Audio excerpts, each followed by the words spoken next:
Hi, my name is Joe Glassford and I'm a wood turner, and today I'm going to show you how I turn on my Nova 3000 lathe doing outrigger work. I got a piece of oak 1 3/4 inch thick, 21.5 by 21.5 square, and I'm getting ready to knock the corners off of it.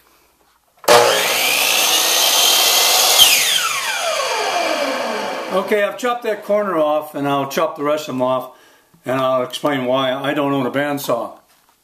Okay, here's the piece with all the corners cut off. It's an octagon. All of my pieces start out this way. And I'm going to put a faceplate on the back side. Okay, I just use sheetrock screws. I've drilled pilot holes in this oak. Sometimes you don't have to if the wood's soft. And I'm going to finish up with this last screw here. Alright, now the faceplate's on, and so we're ready to go to the lathe. Okay, I'm going to remove the lock pin out of the lathe. That holds the head in place once you got it. And I'm going to rotate this head full 90 degrees. And it'll lock in. It'll snap itself in. And then it's just a matter of putting the lock pin back in and tightening it up. Okay, the Nova 3000 has a locking pin on top here that prevents the headstock from turning. I've got it locked, and then it's just a matter of screwing the faceplate onto the threaded fastener. Now what I do, I've got a little nylon washer back here that helps me get this off easier. And what I like to do is get it down and then give it a hard spin and then give it a tug. Okay, my product is tight.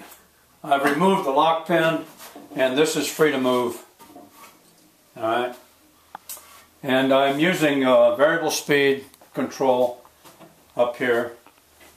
It starts off at a very slow speed, and I can rotate my speed indicator.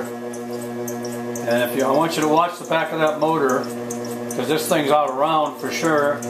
You can see it wobbling pretty good. That's going to be too fast, so I'm going to back off the speed until that wobble is just gone.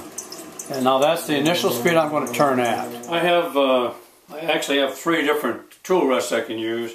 Here's a couple of different options, and for my choice this morning is going to be to use this one with my outrigger. I'm swinging my outrigger around. The outrigger attaches to the back of the lathe. It has 3 adjustments on it, and I will adjust this tool rest to initially turn our octagon into a circle. Okay, I'm spinning this by hand and I'm making my final tightening adjustments after getting my tool rest slightly below center.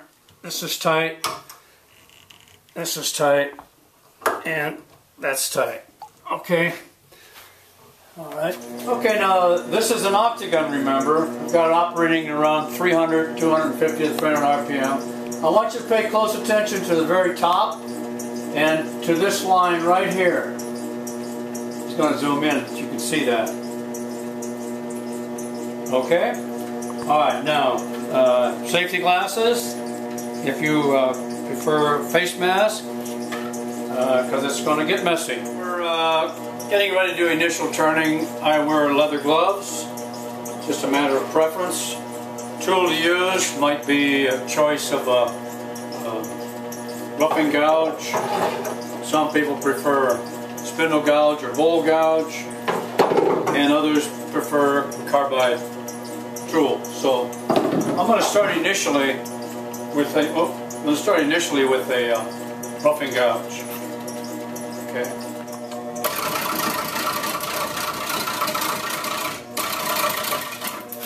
Okay, you can see now where the space between the tool rest and the product has increased because I've cut wood away. I'm going to come over here and shut the lathe off.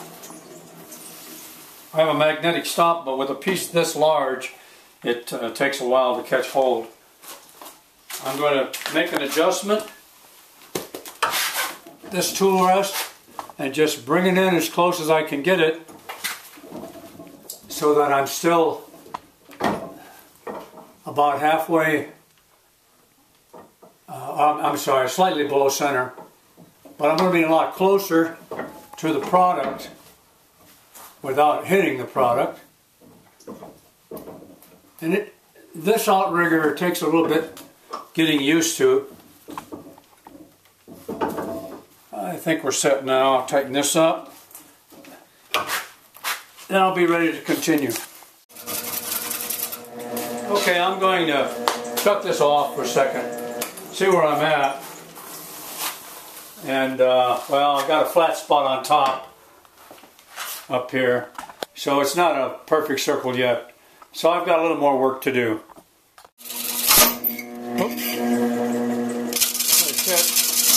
As you can see, I was using a rounded carbide tool. You saw that earlier. I kind of like that because it comes in perpendicular. I have a space limitation problem here with my lathe in my small shop.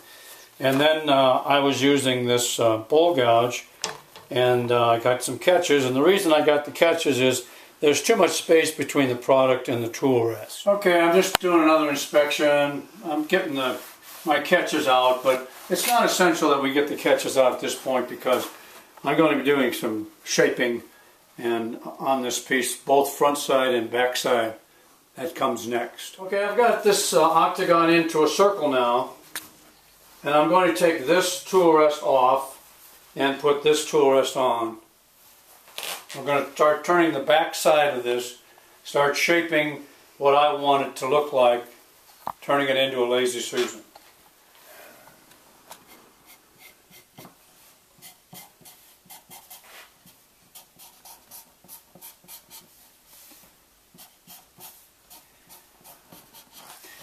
This is a piece of wood approximately the size of the piece we have on the lathe, and I'm just sort of like designing what the Lazy Susan is going to look like. This is the very top. I'm going to set a bowl on here, or I may turn a bowl and glue it on here. And this is the back side right in here from this line down. That's what we're going to start working on next. Okay, we're ready to work the back side. You can see this pencil line right here. That's the line I drew on here, 10 inches in diameter from the center of our piece where my metal Lazy Susan is going to screw to. So I'm going to be working from this line out to the end using a bowl gouge. So we'll get started now.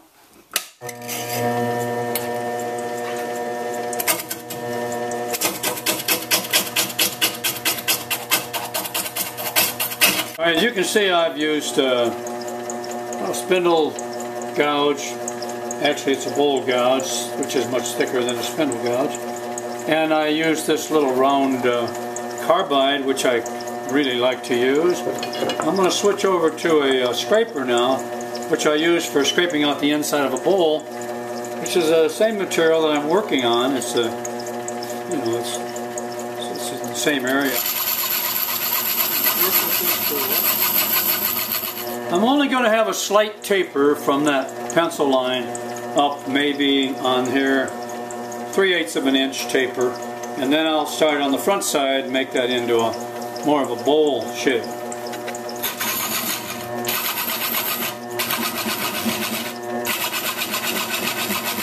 Okay, if you see the edge of my tool rest here, starting from my pencil line out to the end, you can see that I've tapered almost maybe 3/8 a half inch or so. I'm going to finish with the scraper because it's going to provide me with a very smooth surface for my initial sanding. And I'll try to get it one straight line from the pencil line out to the end.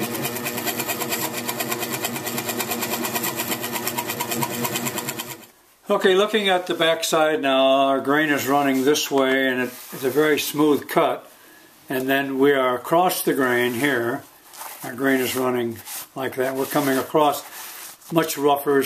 It's tearing it out. I have to sharpen my tool, get a finer cut, and then we can also sand that out, so it's not really that big a deal.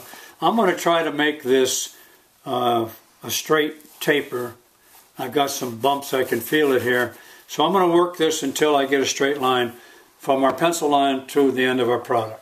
All right, now that I've sharpened my tool, I want to change my tool rest position so that I can get closer to the wood, more support for my tool, and hopefully get a little bit smoother surface on here. I've got to work it both ways, like that. I'm slightly above center. Tighten that down. I'm getting much closer than I was before. Working with all three adjustments on here.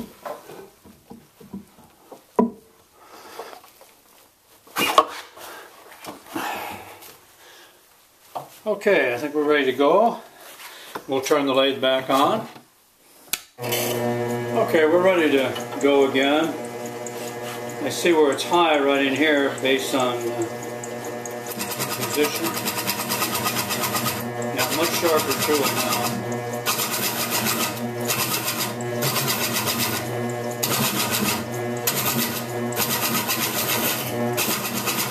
We're just working the high spots. Try to make that line straight from our pencil line up. Okay, I've finished the backside to my satisfaction. I'm loosened up my Outrigger equipment, and I'm going to move this tool rest in closer so that this 90-degree angle right here in the corner, and we have a slight different angle back here because we're a ½ inch off of the square. I'm going to turn this section into a radius now. Okay, my particular tool of choice here is the bowl gouge. I'm just going to use it to shape around the corner. Okay, now I've got the curvature that I like, and it will change slightly with sanding, but I'm satisfied with it at this point. So we're going to start working the front of this, turning it into a bowl. Sort of a bowl. Okay, I've chose a different tool rest so that I can work from my pencil line, which is approximately a 5.5, 6-inch diameter. It's going to remain flat. Then I'm going to make this into a bowl from here down, depending on depending on what I like as I go along. Okay, I'm going to change tools here. I'm going to get a carbide tool. This tool is called the Boss Hog. It's about 3/4 inch in diameter, and it's round, and I'm going to start cutting the front of this. Now you notice I got a lot of space between the product and the tool rest, and that's because the Boss Hog is flat on the bottom, and it doesn't need that kind of support. Okay, we're going to go in and just work this.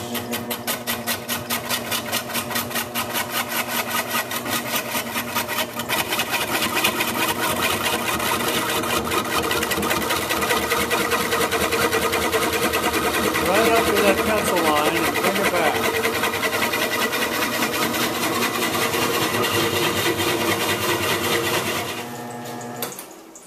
Okay, I've been working this, getting a preliminary top shape to this thing, and I want to get in and get some detail. Use this little clamp light fastened to my tool rest. I can still work the entire tool rest if I put a little below there, but I've got a 100-watt fluorescent bulb in here. It gives me a lot of light so I can see what I'm going to be doing here. And as old as I am, I do need a lot of light. Okay, I'm going to check to see how thick I am on here. I'm out by my 10-inch diameter line where my Lazy Susan is going to screw in the back. You can see I'm about 1 inch thick, and as I bring this in with my taper down to the close to the end, I'm about a ½ inch thick. So I've got a lot of material in here, and that's going to be a choice. I can either cut in and take it off the back side to reduce the weight, or I can taper it in on the front side, or I can leave it. You know, I'm not sure what I'm going to do yet. Decided to take the thickness that I had here, 1 inch, take it off the back side, keep the ½ inch, and thin it all the way down to my 10-inch diameter where my Lazy Susan is going to attach. So that's my plan. We're going to start doing it now.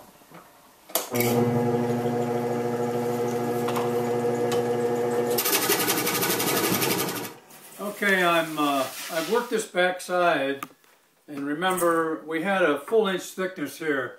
You can see we're at about a ½ inch there. And when we run this down, it's pretty consistent. I'm now happy with my final shape. Now we're ready for sanding.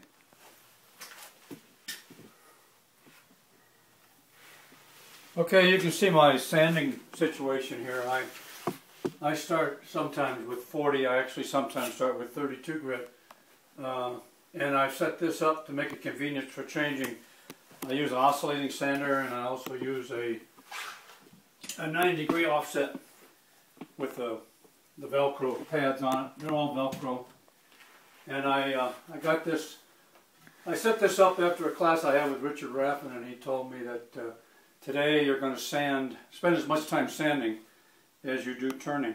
So that's why my sanding board looks like it does. Okay, this is initial sanding with 40 grit, and it's pretty rough, of course, and I won't bore you to death in the video to watch me sand all day, but I'm going to sand, I'll probably sand this complete up to about 600.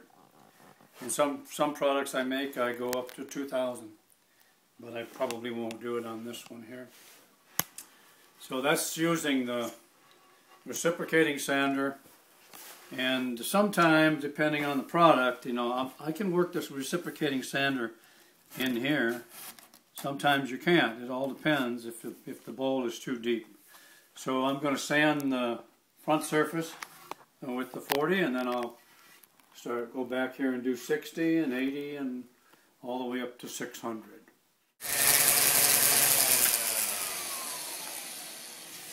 Okay, I've sanded both sides with my reciprocating sander, and I'm down to a grit of 100. And I've got some bright lights on here which can show up my scratches, and I'm just doing an inspection, and I don't know if you picked that up or not, but there's a rough area up in here that I wasn't able to get out with my reciprocating sander, so I'm going to have to go back with a little heavier grit paper, and then just in that area, and then I'm going to end up sanding the entire thing front and back to 600.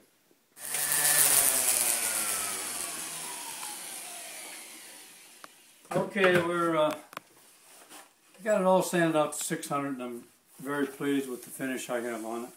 So we're ready to take it off the lathe and work on the back side after I get that faceplate off. Okay, the Nova 3000 has a little pin that you turn, and it locks the headstock, and then it's just a matter of unscrewing the faceplate. Now you want to be very careful keeping a hold of this so that you don't drop it when it comes off the faceplate. Alright, I'm just removing the screws from the faceplate at the back of the